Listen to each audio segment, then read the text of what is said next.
Hello friends, welcome to your channel the preparation. তোমাদের নিজেদের channel the প্রিপারেশনে তোমাদের সকলকে স্বাগত। আমি তাপস কুম্ভকার।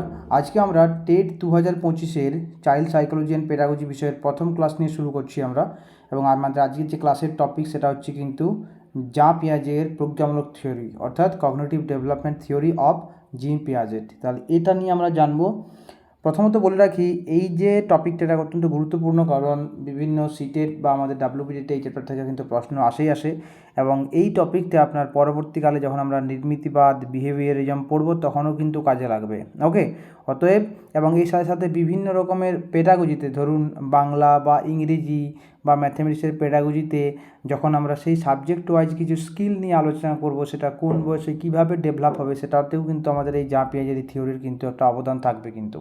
ওকে, অতএব এই টপিকটা আমাদেরকে কিন্তু খুব মন দিয়ে কিন্তু কনসেপ্টটা কিন্তু বুঝতে হবে। আমি আবারও বলছি, আপনারা কিন্তু কখনোই মুখস্থ করার চেষ্টা করবেন না, কিন্তু চেষ্টা করুন কনসেপ্টটাকে ডাইজেস্ট করার। বারবার করে পড়ুন, অটোমেটিক কনসেপ্টের একটা ধারণার একটা যে ছাঁচ সেটা কিন্তু আপনার মস্তিষ্কে কিন্তু তৈরি হবে কিন্তু। ওকে, এবং কীভাবে পড়বো আমরা দেখুন, প্রতিটা টপিক থেকেই আমরা এইভাবে করব। প্রথমে টপিকের আমরা ডিটেলস আপনাদের কাছে আলোচনা করব, এখান থেকে কত রকমের প্রশ্ন আসতে পারে, কী রকমভাবে আমরা জিনিসটাকে বিভিন্ন রকম অ্যাঙ্গেল থেকে, বিভিন্ন রকম আঙ্গিকে আমরা জিনিসটাকে বোঝার চেষ্টা করব। এবং আলটিমেটলি শেষে প্রতিটা টপিক থেকেই কিন্তু আপনাদের জন্য দেওয়া থাকবে, এইভাবে এমসিকিউ দেওয়া থাকবে। এমসিকিউর উত্তর কি সেটাও শেষে দেওয়া থাকবে কিন্তু। এমসিকিউগুলোর উত্তর, যেমন এই যে বিভিন্ন প্রিভিয়াস ইয়ার কোশ্চেন, এখান থেকে এই টপিক থেকে পার্টিকুলারলি কোন কোন প্রশ্ন এসেছিলো সেগুলো যেমন আমরা এখানে আলোচনা করেছি, ঠিক সেইরকমভাবে সর্বশেষে কিন্তু উত্তর দেওয়া থাকবে। এতে কিন্তু কী হবে, যখনই আপনি টপিকটা পড়বেন, পড়ার পরেই আপনার মনের মধ্যে একটা ধারণা তৈরি হবে যে আমি এখান থেকে কী রকমের প্রশ্ন যেগুলো এসেছে সেগুলো আমি কীভাবে অ্যাটেম্প করতে পারছি কি পারছি না। তাহলে আপনি নিজেই বুঝতে পারবেন যে আমার ক্লাসটা করাটা কতটা বেশি ফলপ্রসূ হলো কিন্তু। ওকে, ক্লিয়ার? প্রতিটা টপিক থেকেই কিন্তু আমরা আপনাদেরকে এভাবে প্রশ্ন দেবো কিন্তু, এবং যেসব টপিক থেকে প্রিভিয়াস ইয়ার কোশ্চেন প্রশ্ন এসেছে সেগুলোও কিন্তু আমরা যথাসম্ভব আপনাদের সামনে তুলে ধরবো। ওকে, তো চলুন আর বেশি দেরি না করে আজকের ক্লাসটা কিন্তু শুরু করি। আমি আবারও বলছি, কখনো মুখস্থ করার চেষ্টা করবেন না, বারবার পড়ুন। বেশ কিছু অংশ যেগুলো বলে দেওয়া হবে, যেগুলো স্ট্র্যাটেজিক্যাল স্ট্র্যাটেজিকের মতো অংশ, সেগুলোকে সেইভাবে মনে রাখার কিন্তু চেষ্টা করবেন। ওকে, প্রথমে দেখুন বেসিক কিছুগুলো জিনিস আমরা এখান থেকে জেনে নিই। যে জঁ পিয়াজে সম্পর্কে, যে জঁ পিয়াজে ছিলেন কিন্তু একজন সুইজারল্যান্ডের অধিবাসী।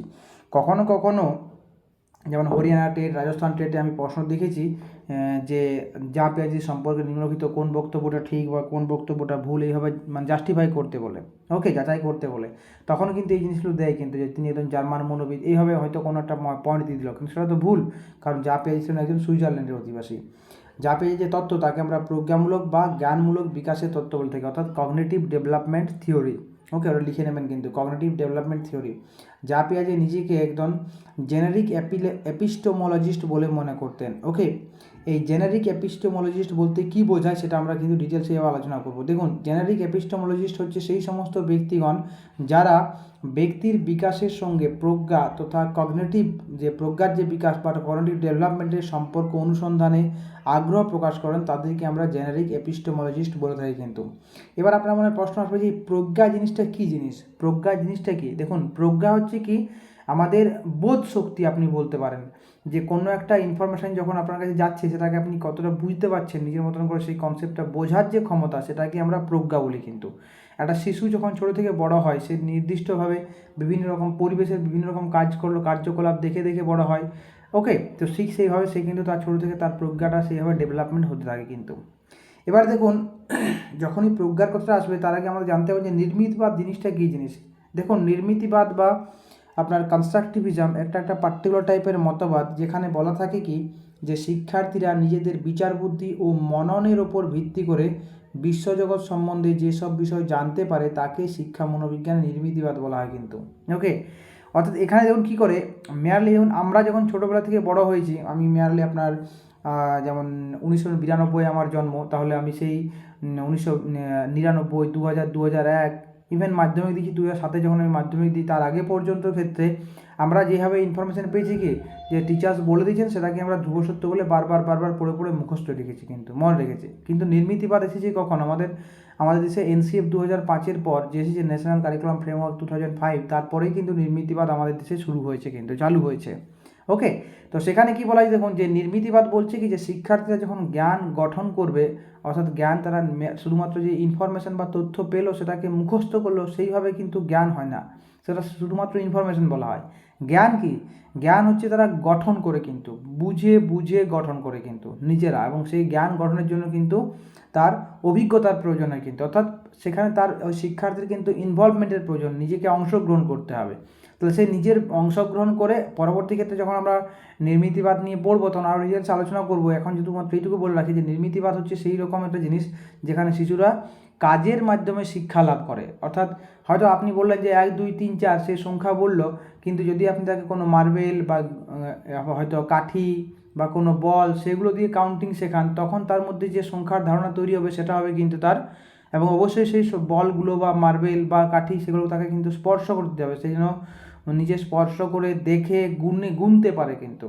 তাহলে সেইভাবে যখন সে সংখ্যার ধারণা পাবে সেটাকে বলবো কিন্তু নির্মিতিবাদের মাধ্যমে সে সংখ্যার ধারণা তৈরি করলো কিন্তু। ওকে, তাহলে নির্মিতিবাদ হচ্ছে কি একটি আধুনিক জ্ঞানমূলক মতবাদ, একটি আধুনিক জ্ঞানমূলক মতবাদ। এগুলো থেকে প্রশ্ন সাধারণত এইরকমভাবে সাধারণত প্রশ্ন আসে যে নির্মিতিবাদ সম্পর্কে কোন বক্তব্যটা ঠিক, কোন বক্তব্যটা ভুল। কিন্তু আমি আবারও বলছি, যখনই পড়বেন তখন কিন্তু আপনাকে এই জিনিসটা মাথায় রাখতে হবে যে এখান থেকে পরীক্ষায় প্রশ্ন কীরকম আসতে পারে। কেমন?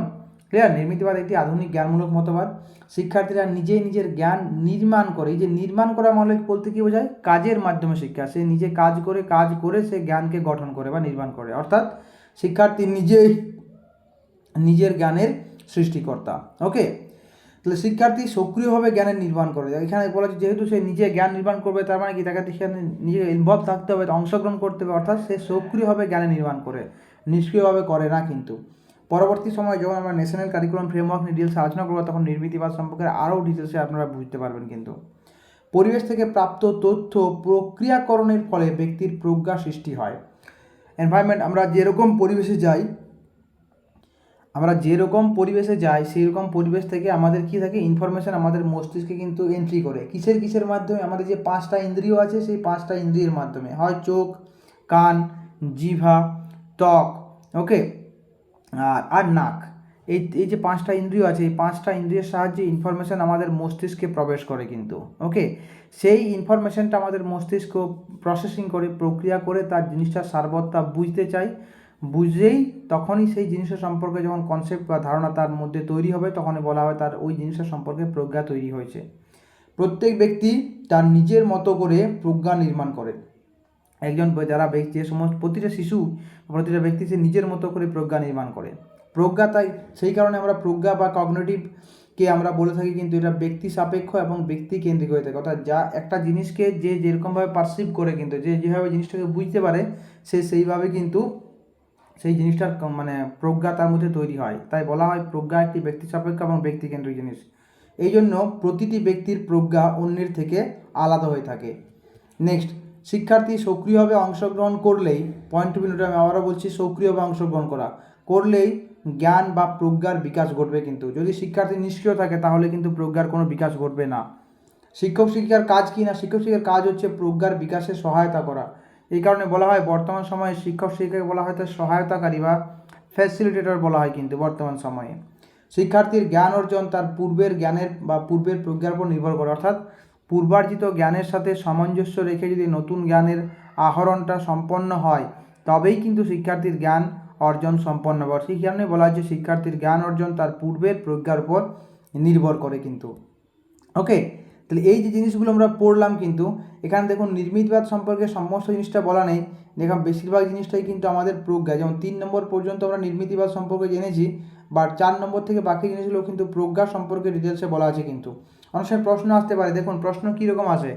এক, স্ট্যাটিক জিকের মতো প্রশ্ন, হয়তো বলা হলো ভারতের রাজধানী কোথায়, এটা একরকম, এটা হচ্ছে স্ট্যাটিক জিকে। এবার বলা হবে কি, আপনাকে বলা হবে এইরকমভাবে যে নিম্নলিখিত মানে কালাম এ কালাম বি এইভাবে দেবে কিন্তু, এইভাবে দুটো কালাম দেবে, এটা এ এখানে বি দেবে, এগুলোতে রোমান রূপে 1 2 3 4 থাকবে, এদিকে হয়তো ছোটো হাতের ABCD এইভাবে থাকলো কিন্তু। এবার এখানে হয়তো বিভিন্ন রাজ্যের নাম দিলেও এখানে হয়তো বিভিন্ন তাদের রাজধানীর নাম দিলেও সেগুলোকে আমাদের ম্যাচিং করতে হয়, এইরকম প্রশ্ন আসতে পারে। আর কীরকম প্রশ্ন আসতে পারে, আপনাকে তথ্য দেবে কিন্তু, বলা হবে যে প্রজ্ঞা সম্পর্কে নিম্নলিখিত বিবৃতিগুলো যাচাই করুন, 4টা বক্তব্য দেবে, তারপরে বলা থাকবে এর মধ্যে কোনগুলো সঠিক বা কোনগুলো সঠিক নয়, এইভাবে আপনাকে জানতে চাইবে। ওকে, এইরকমের প্রশ্ন আসতে পারে। এই যেটা শেষের প্রশ্ন বললাম এটাই কিন্তু সবথেকে কঠিন হয়ে থাকে কিন্তু। এখানে যখন শুধু আমরা প্রজ্ঞা নিয়ে বললাম, যখন আপনার পরীক্ষায় প্রশ্নগুলো আসবে সেক্ষেত্রে হয়তো দুটো তিনটে টপিককে একসাথে মিক্স আপ করে দেবে, বলবে নিম্নলিখিত বিবৃতিগুলো বিচার করুন। সেক্ষেত্রে একটা টপিক হয়তো বুদ্ধাঙ্গ থেকে থাকলো একটা বিবৃতি, প্রজ্ঞা থেকে একটা বিবৃতি থাকলো, এই রকমের কিন্তু কঠিনতার লেভেল থাকতে পারে। তো আপনাকে ভাবতে হবে যে কত রকমের প্রশ্ন আসতে পারে। কিন্তু যদি এই জিনিসটা তো ভাবতে পারেন তাহলে দেখবেন পড়াটা কিন্তু অনেক বেশি ইন্টারেস্টিং হবে কিন্তু। কেমন? ক্লিয়ার? নেক্সট এবার দেখুন আমরা এরপর আলোচনা করব স্কিমা। স্কিমা জিনিসটা কী সেটা আলোচনা করব। তার আগে জেনে রাখি স্কিমা ধারণাটার উদ্ভাবক কে। না, স্কিমা এই যে ধারণাটা আছে এর উদ্ভাবক হলেন মনোবিজ্ঞানী আর্ট বার্লেট। অনেক সময় প্রশ্ন আসে স্ট্র্যাটেজিকের মতো যে স্কিমা ধারণাটির উদ্ভাবক কে, না আর্ট বার্লেট। এবার প্রশ্ন আসবে আপনার মনে যে স্কিমা কি, না কোনো মুহূর্তে অর্জিত তথ্যসমূহের একক সংগঠনকে বলা হয় স্কিমা। অর্থাৎ পার্টিকুলার একটা সিচুয়েশনে আপনি কোনো একটা মুহূর্তে যা কিছু ইনফরমেশান আপনার মস্তিষ্কে পৌঁছেছে আপনার সেই আমাদের যে 5টা ইন্দ্রিয়ের মধ্য দিয়ে, সেই ইনফরমেশান থেকে প্রসেস করে মানে বিষয়টা সম্পর্কে বা বস্তু সম্পর্কে যে ধারণা মস্তিষ্কে তৈরি হচ্ছে তাকেই বলা হচ্ছে কিন্তু স্কিমা। বুঝতে পেরেছেন তো? পর মুহূর্তে শিশু যখন নতুন তথ্য আয়ত্ত করে তখন তার স্কিমা সম্প্রসারিত থাকে। মানে জিনিসটাই বোঝায় কি কোনো একটা জিনিসের বৈশিষ্ট্য। যেমন আম, সে হয়তো গাছ থেকে দেখলো যে আম, সেটা দেখলো যে সবুজ রঙের হয়, তখন সে কী ভাববে যে আম একটা গাছে হয়, হয়তো প্রথমে সে গাছেও পায়নি, মাটিতে পেয়েছে, তখন বলে আম কী জিনিস, সে বলে যে মাটি থেকে পড়েছে, এটা সবুজ রঙের জিনিস, সে কালার দেখেছে। তারপরে দেখবে যে এটা তো গাছ থেকে পড়েছে, তাহলে তার স্কিমা সম্প্রসারণ হয়েছে, তাহলে আম একটা গাছে ধরো, নির্দিষ্ট প্রকৃতির গাছে ধরো, তাকে আমরা আম গাছ বলি। ওকে, তারপরে সে পরবর্তী সময়ে দেখবে যখন সে সেটাকে আমটা খাবে, সে কাঁচা আমটা দেখবে একটু টক লাগছে, তখন সে বলবে যে না, এই আমটা যদি সবুজ কালার থাকে এবং কাঁচা হয় তখন সেটা টক লাগে। তার মানে তার স্কিমা কিন্তু সম্প্রসারিত হতে। পরবর্তী সময়ে যখন সে আরও দেখবে যে এই আমটা, এই আম গাছের আমগুলো যখন বড় হয়ে যখন পেকে যাচ্ছে তখন কিন্তু হলুদ বর্ণের হচ্ছে, তখন সে বলবে যে আম পেকে গেলে হলুদ হয়। তারপর যখন আবার খাবে তখন দেখবে যে মিষ্টি লাগছে, কিন্তু তাহলে পাকা আম মিষ্টি হয়। এইভাবে তার কিন্তু আম সম্পর্কে স্কিমা কিন্তু যত সে বড় হতে থাকবে তার আম সম্পর্কে স্কিমা কিন্তু তত কিন্তু সম্প্রসারিত হতে থাকবে কিন্তু। ওকে, এখানে আমরা উদাহরণ হিসেবে একটা স্কিমা মানে আমের মানে বক্তব্যটা দিলাম, কিন্তু স্কিমা সমস্ত বিষয় সম্পর্কে স্কিমা তৈরি হয়। এই যে ধরুন আমাদেরকে প্রথমে মোবাইল সম্পর্কে আমাদের কেমন ধারণা ছিল, পরবর্তী সময় এখন এআই চলে এসেছে, আমাদের কিন্তু স্কিমা সম্প্রসারিত হচ্ছে কিন্তু ধীরে ধীরে কিন্তু। সেই কারণে বলা হয় যে সমগ্র জীবনব্যাপী ব্যক্তির স্কিমা কিন্তু সম্প্রসারিত হতে থাকে। সে যত নতুন নতুন পরিবেশে নিজেকে মানে ইনভলভ করবে, সেই পরিবেশ থেকে সেই পার্টিকুলার বস্তু সম্পর্কে যদি নতুন নতুন তথ্য তার মধ্যে আসে, তার মানে কি তার সেই বস্তু সম্পর্কে স্কিমা কী হচ্ছে, না সম্প্রসারিত হচ্ছে কিন্তু। ক্লিয়ার? বোঝা গেল? স্কিমা সম্প্রসারণের প্রক্রিয়া হচ্ছে দুটি প্রক্রিয়া হয়। স্কিমা সম্প্রসারণ ঘটে দুটি প্রক্রিয়ার মাধ্যমে। কী কী? না একটা অভিযোজন আর একটা হচ্ছে কিন্তু সাংগঠনিকরণ। ওকে, একটা কি, একটা হচ্ছে আপনার অভিযোজন আর একটা হচ্ছে কিন্তু সাংগঠনিকীকরণ। এই দুটো প্রক্রিয়ার সাহায্যে স্কিমা সম্প্রসারিত হয়। অনেক সময় প্রশ্ন আসে যে স্কিমা সম্প্রসারিত হয় কোন প্রক্রিয়ার মাধ্যমে, না অভিযোজন এবং সাংগঠনিকীকরণের মাধ্যমেই কিন্তু স্কিমা সম্প্রসারিত হয়। ওকে ওকে, নেক্সট আমরা এরপর আলোচনা করব কি, না এরপর এই অভিযোজন এবং এই আপনার কী নাম সাংগঠনিকরণ, এই দুটো জিনিস নিয়ে আমরা আলোচনা করব কিন্তু। ওকে, সেটা আমরা দ্বিতীয় ক্লাসে আলোচনা করি।